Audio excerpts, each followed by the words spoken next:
Welcome to Coffee with EIT. My name is David and I am the Student Recruitment Manager and I'm based in Perth.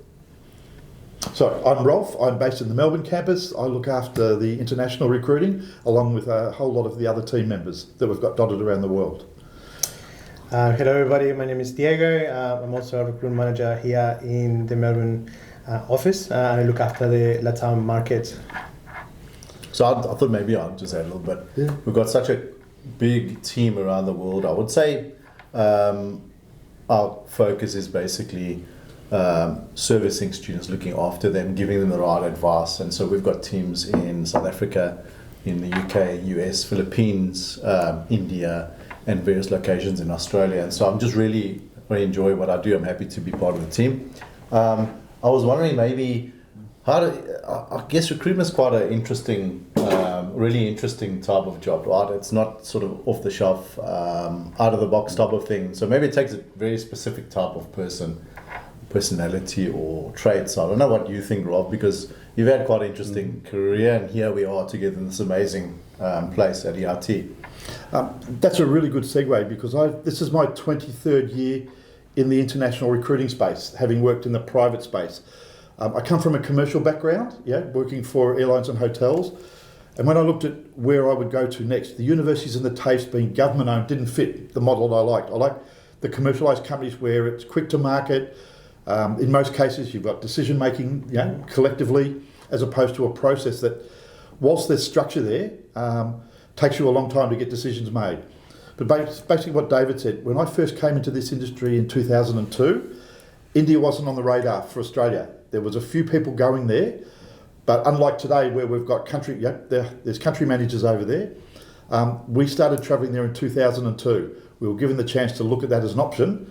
And in that first year I did 5 trips because I started with the original private provider that I worked for in the February, and by the end of the year we'd done 5 trips there because we could see there was a market. Right. Those initial couple of trips were about fact finding. Mm-hmm. What courses did we run at the moment? What did India need? Because we knew that was an evolving country. And then we came back and wrote some programs to add on to what we already have, with the support of some of the good agents in India that I still work with today. But sorry. No, good. And I actually had a question. There was something that you mentioned. You're in the airlines, and that must have been absolutely day and night, right? No set hours and stuff like that. It's quite similar with sometimes with what we do. And like I said, it takes a certain type of person. And so do you enjoy that type of thing? Just being busy all the time, talking to students, because different from airlines. So what do you like about where's the parallel? I use an analogy a lot when I'm talking to agents, even today, after all that time in the industry. In the airline industry, in the hotel industry, I used to sell a bottom on a seat in a plane. Mm-hmm. And when that door shuts, your opportunity's lost.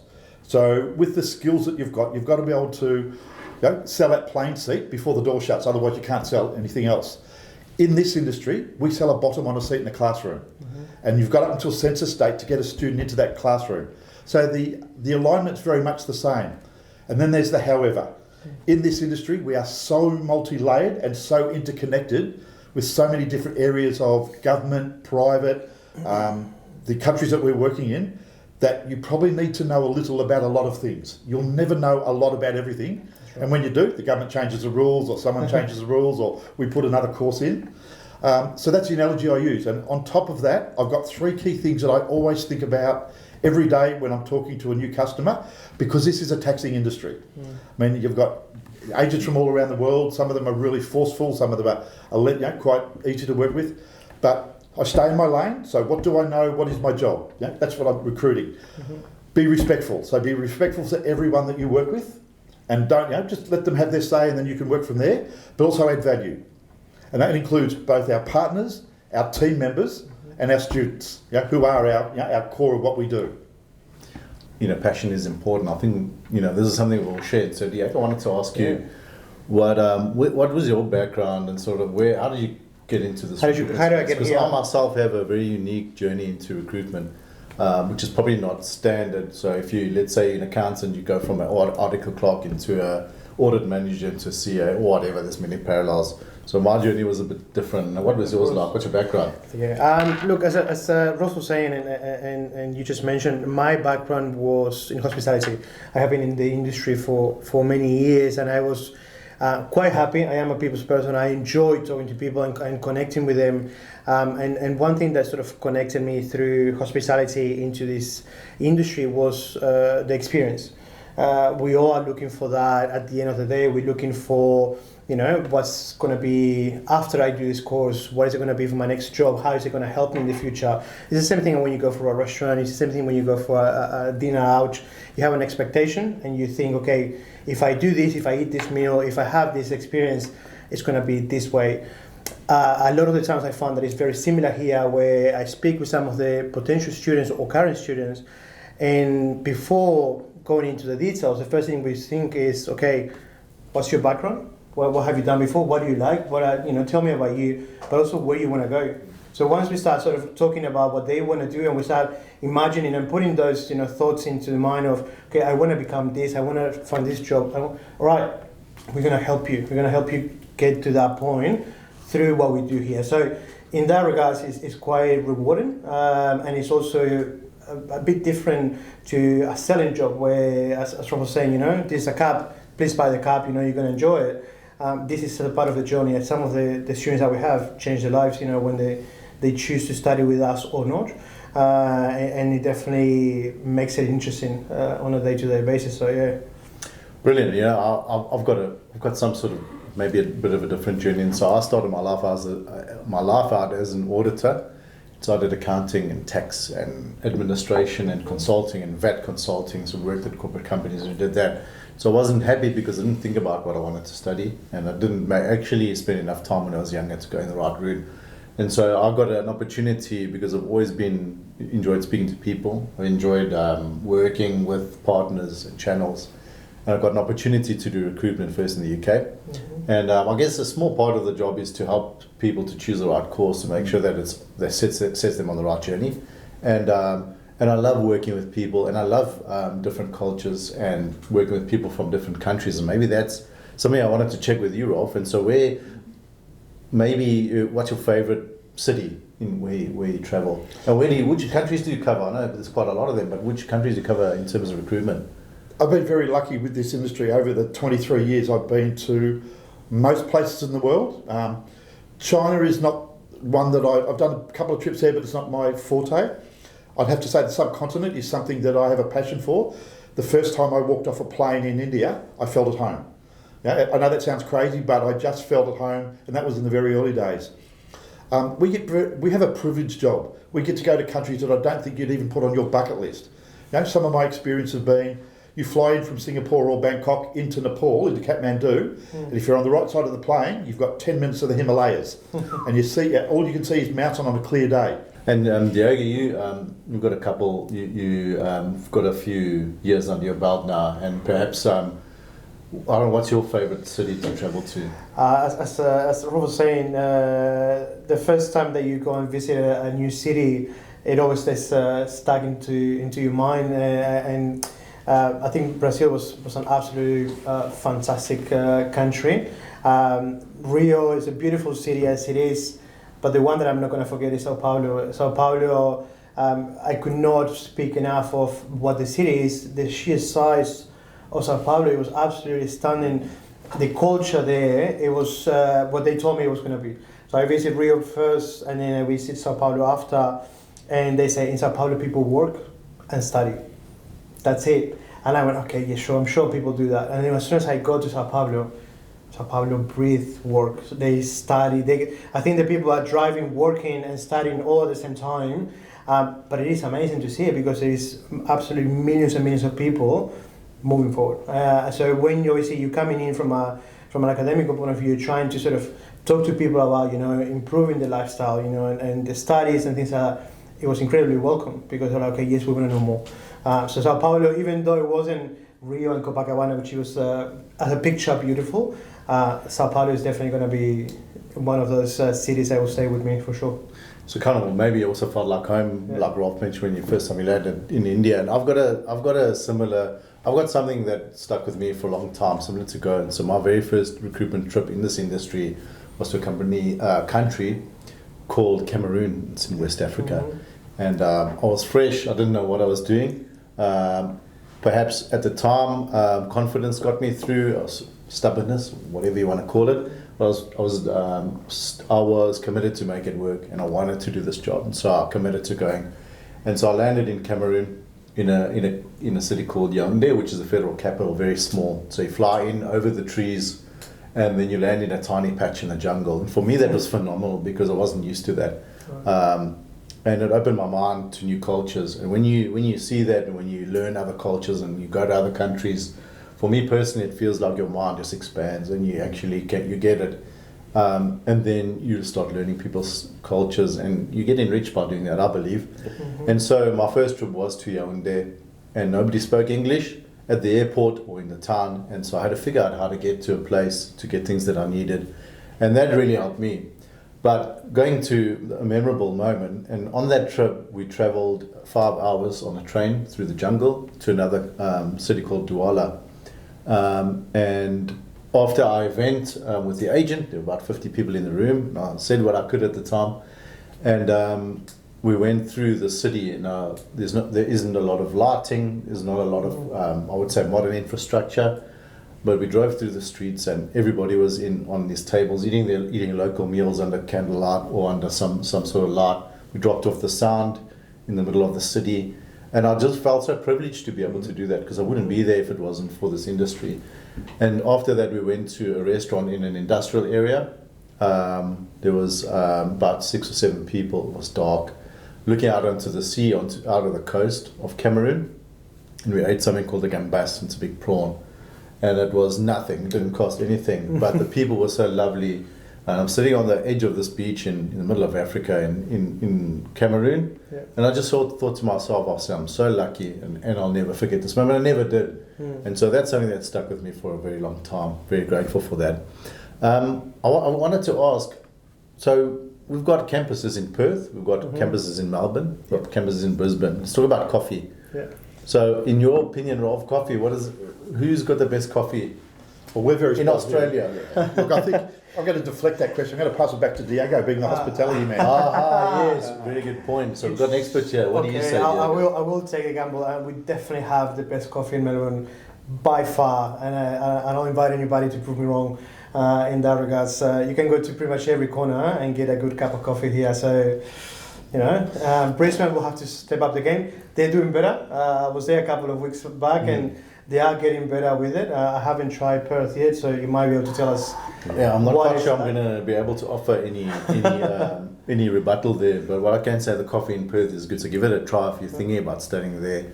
It's really good coffee. I would say in my experience through these gentlemen here taking me around Melbourne and showing me the coffee, it's very good. Don't tell anyone you've heard that. But in terms of destinations, what's different? Rolf, you also, maybe I could ask you, what's the difference between studying in Perth, Brisbane and Melbourne? What could students look forward to? Let's maybe start with Perth, and I can maybe add a couple of things there. Well, again, I'm going to go back and change that around. In Melbourne, we've got about 7 million people now. So Melbourne Centre is based on a kilometre square, horizontal vertical structure. Most of the universities have city-based campuses, and they also have their big principal campuses outside of the city. Again, a lot of it's destination-driven. For example, in Melbourne, we've got the largest Indonesian population outside of Indonesia. We've got the largest Sri Lankan population here in Melbourne outside of Colombo in Sri Lanka. Then we look at Brisbane. Brisbane's probably, Sydney would be the most busiest destination, but Sydney is going through a big change at the moment. Yeah, I think so. And a lot of students are now looking outside of Sydney to study. So Melbourne would be the next destination, then Brisbane. But unlike Melbourne, Brisbane's got a very unique demographic with international students. It's more North Asia, Latin Americans. Again, why? The weather. We've got the Gold Coast 1 hour down the line on the train, which is really easy for a lot of the Latin Americans. But you've got a lot Pacific Islanders, Papua New Guinea, North Asia, they love Brisbane. Then you get Perth. Perth's only got about 1.7 million people. It is a destination. The Latin Americans are finding Perth because of the warm weather, and we are seeing that within our campus itself. You can get around the city in probably 5 or 10 minutes on those buses, which is fabulous. And I think, yes, we have a couple of big cities outside of it, like Joondalup, and Midland, etc. But it's very easy, it's accessible. I was over there a couple of weeks back, and it was fabulous. Again, I've fallen in love with Perth. As much as if I could move out of Melbourne, Perth would be where I would go. So again, seeing those 3 campuses, they've each got their own unique one. And one more thing, Perth is a very Bhutanese based city now. However, we're seeing a lot more Bhutanese students moving to Brisbane. Mm-hmm. Again, that warmer weather climate is what we're seeing. So we've got to adapt quickly to offer our marketplace the option of the 2 campuses, which is terrific. Absolutely, and with the addition of Brisbane to the mix, I think it's really, for me, it's fascinating to see how things change and what influences other people, family, climate, affordability, accommodation close to the campus. All these things are fascinating, and we're always trying to stay ahead to understand what drives students, which is brilliant.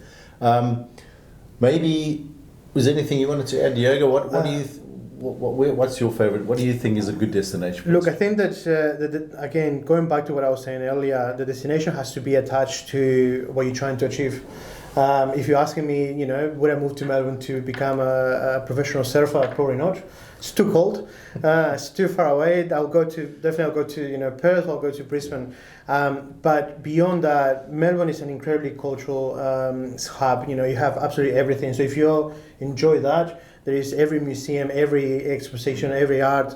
It's there for you to do. Brisbane is a much more relaxed, environment. It's very sort of outgoing, very nature. There's a lot of mountains. And then Perth, apart from being a beautiful, beautiful city, is a city that is developing incredibly fast. It's very close to the mining. It's very close to a lot of companies that are actually developing. And if you are in this industry, it's a great spot. And like Rolf was saying, a lot of South Americans look for the warm weather many times, but they also look at what are the options do I have after. And they're starting to see Perth as one of those good options for, okay, it is nice, it's warm, it's beautiful, it's developing, and I can actually step in there and put my mark. So I'm going to say I'm a Brisbane boy. I lived there for many years, and I have a warm spot, pun intended, for Brisbane. I do love Melbourne. My wife loves Melbourne more than she loves me, I think, so I have to love Melbourne. But I think Perth is it's on the rise of becoming a great city, which I still need to go and visit, so I'm sure I'll have a chance to go in there soon enough. I think so. We have Brisbane here, we've got Melbourne and Perth here, and so I live in Perth and I'm at our Perth campus. So I love the quiet, sort of more relaxed lifestyle of Perth and the open spaces. There's a lot of opportunity there, and I think it's a great family destination. I love coming to Melbourne for a bit more of a different experience. It's busy and there's different coffee shops and hole-in-the-wall pubs and all sorts of good stuff. So a great destination for students and family. Thank you very much for joining us on this coffee. We're going to see you again soon. Any last comments from you, Rolf and Diego? Any last parting thoughts? Parting thoughts. Yeah. Look, I think first of all, thank you for this time. It was fantastic to actually talk to you and to share with everybody watching on the other side. I think the important thing is to start the conversation and to see what's out there. So if we can be part of that journey, we'll be happy to help you. And if not, we're happy to push you in the right spot. I think the most important part is, start the conversation, get in touch, and then see if Australia is the right place for you. Then you can figure it out what course, which city, which campus, what's best for you. But thank you. Excellent. Rob, any last thoughts for our I'm probably going to add a little bit of a different angle to that, because I've come from an aviation hotel background for many years before I moved into this industry. So I've really only worked in 2 major industries. Been lucky enough to travel the world with both. The company that I originally worked for was an airline where it was a family company. I've then had the stint in the middle. I've worked for a couple of other education providers that were good, but then I found EIT, or EIT found me. And I'm not trying to do the biggest plug in the world for it, but again, I've come back to that family values type company. I mean, it's great. We're all got KPIs. We've all got targets. We've all got things to do and things to add value in. But at the end of the day, they look after their staff.